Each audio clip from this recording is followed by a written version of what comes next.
Okay, homework 10, number 2.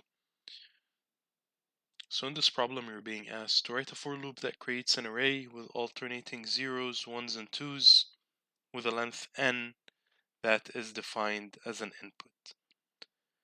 And similar to what we did in number 1, this problem is identical to one we had in homework 8.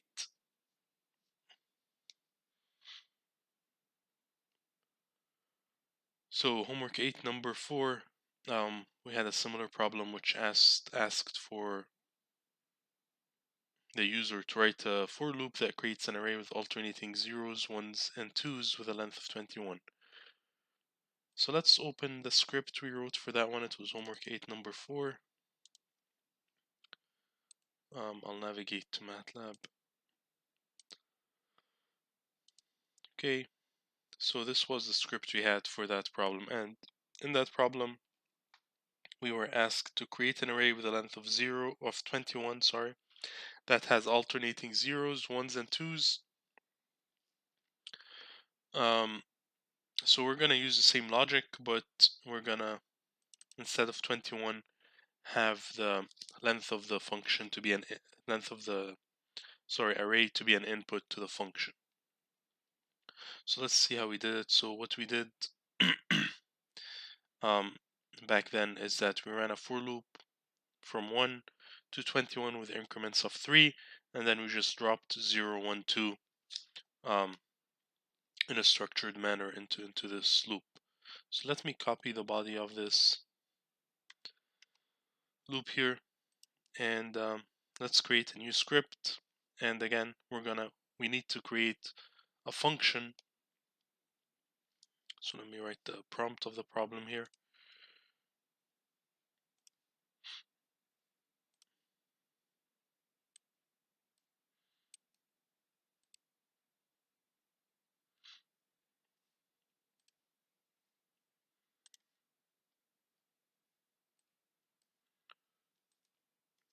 So what we want to do is write a for loop that actually has to be a function, not a for loop, that creates an array with alternating zeros, ones, and twos with a length of n that is defined as an input. So again, because we're writing a function, the first term or the first executable line has to be the command. So I'm going to write function, and then we're going to have a bunch of outputs. So we only need one output in this case. So this case our output, let's call our output array. Let's call it, doesn't matter really, let's call it a, right? And then you have your equal sign, and then you write your function name. So I'm gonna call it alternating, or maybe let's give it a simple name. So I'll call it what, 0 underscore 1 underscore 2, and then the input will be n, right? So you're gonna prompt the user for an input n, and then you're gonna generate an array A that has alternating zeros, ones, and twos with a length n.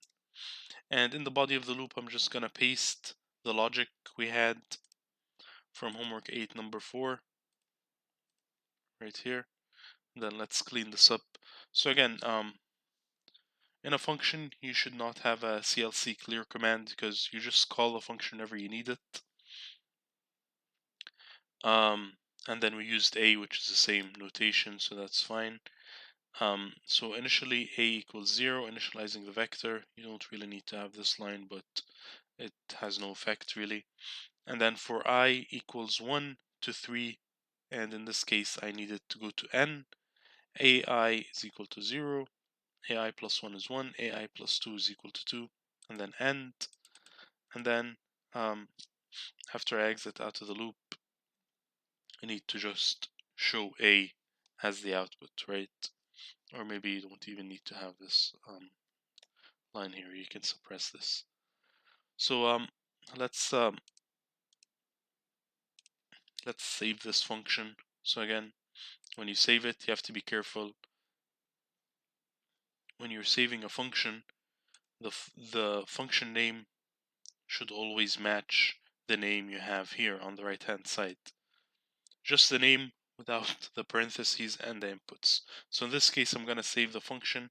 For me to be able to execute it, I have to save it as 012, and then I'm going to call it as 012.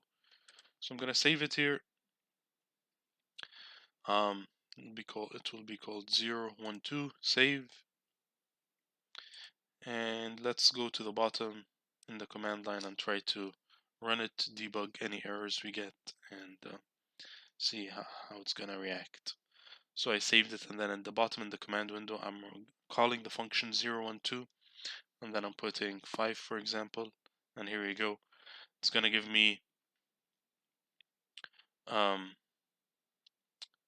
array of alternating 0, 1, 2s, but in this case, it did not give me the length of n, right?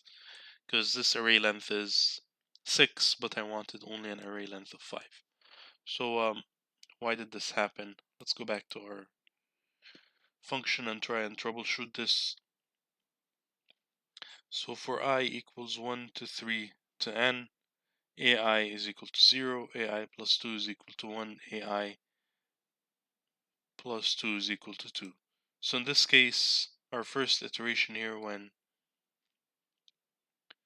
so if we have n equals 5, a of 1 is 0, a of 2 was 1, a of 3 was 2, and then it jumps to 4 basically, and a of 4 is 0, a of 5 is 1, and a of 6 is 2.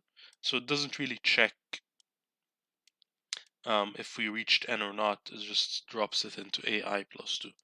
So in order to fix this, let's just add an if statement.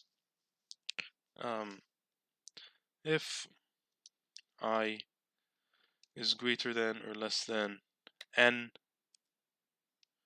then this, and then I'm gonna add another if I is less than or equal to n, then you can do this, otherwise n, right? In this case, I want it to be I plus 1, I plus 2,